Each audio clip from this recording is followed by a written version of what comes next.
مراحيض. مراحيض. انا حمامات. يعني ايه؟ بيوت الراحة زي ما بيقولوا من زمان. رحيل دي للتبرج والتبول. لما بتكون عايز تعمل حمام وانت ماشي في الشارع بتعمل ايه؟ انا دلوقتي عاوز اعمل حمام، مش عارف اعمل حمام ازاي. كرة عربية في حتة ما فيهاش حد. اعمل في الشارع على اي جنب كده. قدر الامكان ما بحاولش اعمل حمام في الشارع يعني. اذا كنت الواحد مزنوق قوي يعني. تستناش. ممكن في خرابه عادي. لا خرابة. ازاي بتيجي؟ مش ممكن. هعمل ايه طيب؟ هعمل ايه؟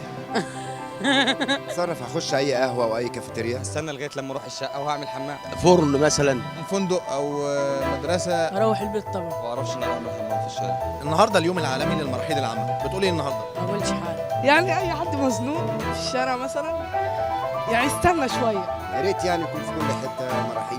بدل ما اخش على اي جنب لازم يوفروا لنا حمامات.